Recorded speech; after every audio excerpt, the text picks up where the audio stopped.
Central तेल अवीव में भीषण आग लगी है। मिसाइल अटैक के बाद आग का कहर जारी है। मिसाइल का टुकड़ा गिरने से आग लगी, धू-धू कर बहुमंजिला इमारत जल गई। ये देखिए तस्वीरें। मिसाइल अटैक के बाद आग का कहर देखने को मिल रहा है। दर्जनों मिसाइल एक साथ दागी गई हैं। तो अलग अलग इलाकों से इसी तरह की तस्वीरें सामने आई हैं। मिसाइल का टुकड़ा भी गिर जाता है। बिल्डिंग में भीषण आग लगी।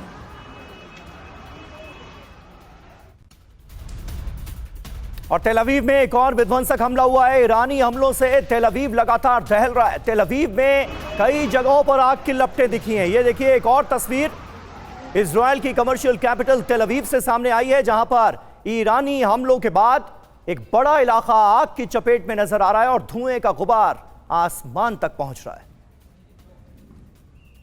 और एक और बड़ी खबर, वेस्ट बैंक में ईरानी मिसाइल गिरी है। मिसाइल के टुकड़े से आग भड़की। फिलिस्तीनी इलाके में कई घर बर्बाद हो गए हैं। अटैक के बाद राहत बचाव कार्य शुरू किया गया। देखिए लगातार जारी है राहत बचाव कार्य, क्योंकि तबाही मच रही है। एक के बाद एक धमाके हो रहे हैं। मिसाइल का टुकड़ा भी गिर जाता है। कई घरों में आग लगी है। रिहायशी इलाके में हमले के बाद तबाही।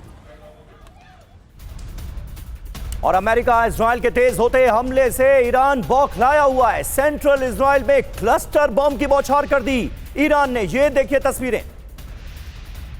रिहायशी इलाके में ये मिसाइल आकर गिरी है, उसकी तस्वीरें आपको दिखा रहे हैं। ईरान के हमले में कई इमारतें तबाह हुई हैं तेल अवीव।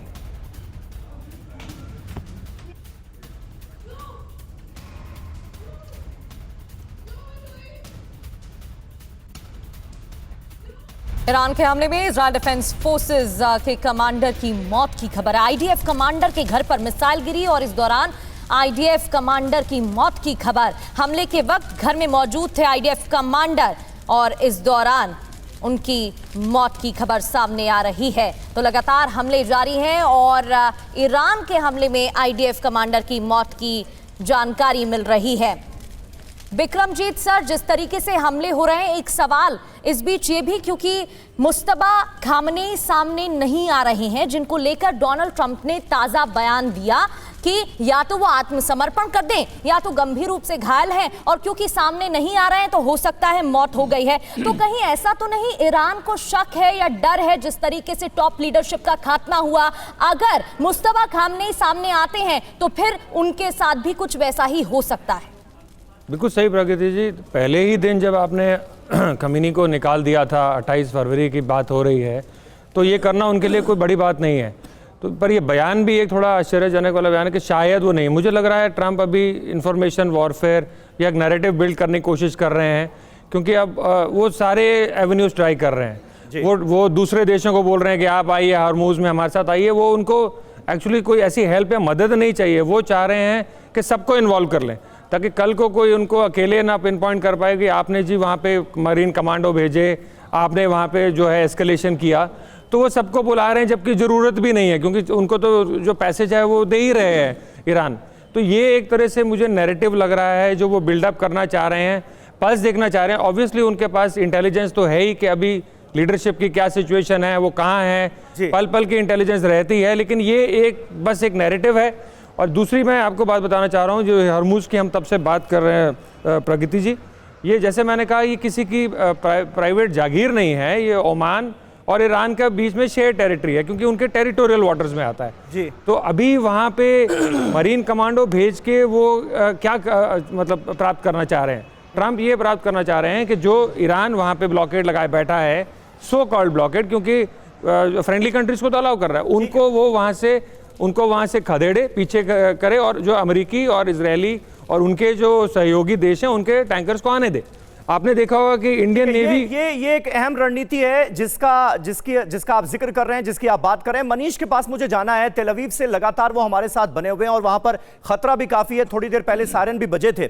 मनीष, जरा मुझे ये बताइए, जिस बात का जिक्र अभी प्रगति की तरफ से किया गया कि मुश्तबा खामनेई अगर जिंदा हैं, डोनाल्ड ट्रंप कह रहे हैं, उधर ईरान कह रहा है कि बेंजामिन नेतन्याहू अगर जिंदा हैं तो हम उनका पीछा करेंगे। ये जो बयानात हैं ये क्या बता रहे हैं? और नेतन्याहू को लेकर तो बहुत सारी खबरें, अफवाहें जो हैं वो कल से सोशल मीडिया पर फैल रही हैं। इजराइल में इसे कैसे देखा जा रहा है? और बेंजामिन नेतन्याहू क्या खुद सामने आकर इजराइल के लोगों को बता रहे हैं कि मैं हूं और पूरी शिद्दत के साथ नेतृत्व कर रहा हूं इजराइल का?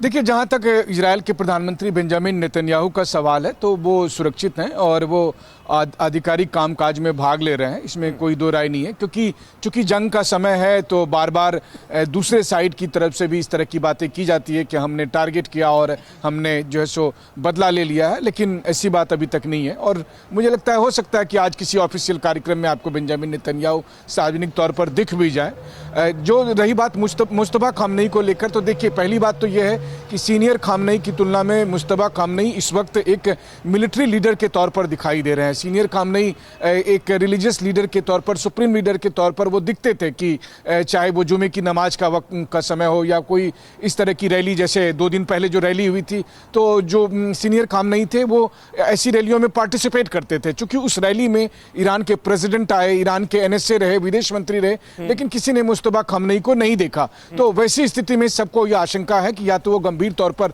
घायल, जो 28 फरवरी के हमले में हो गए थे, अभी भी गंभीर तौर पर घायल हैं, या नहीं तो फिर वो नहीं रहे। लेकिन मुझे लगता है इन दोनों के अलग जो तीसरी बात है कि IRGC और ईरानी लीडरशिप अब नहीं चाहती है कि वो मुस्तफा खामनेई को बार बार सार्वजनिक तौर पर दिखाएं और अमेरिका और इजराइल को ये मौका दे कि वो उनको टारगेट कर सके। क्योंकि इन्हें भी ये इस बात का एहसास हो गया कि ईरान में उनका टारगेट राष्ट्रपति, विदेश मंत्री नहीं, बल्कि सुप्रीम लीडर या उनकी गद्दी पर बैठने वाला जो नया शख्स है वो होगा। और इसलिए हो सकता है कि अगर वो मुस्तफा खामनेई जीवित हैं तो वैसी स्थिति में अभी बहुत जल्दी उनको सबके सामने नहीं लाया जाएगा, ताकि इजराइल या अमेरिका को, क्योंकि हमें ये नहीं भूलना चाहिए कि रोजाना कम से कम 200 से लेकर 400-500 एयर स्ट्राइक हो रहे हैं और लगातार ढूंढा जा रहा है कि ईरान के नए सुप्रीम लीडर कहाँ हैं, ताकि उनको टारगेट किया जा सके।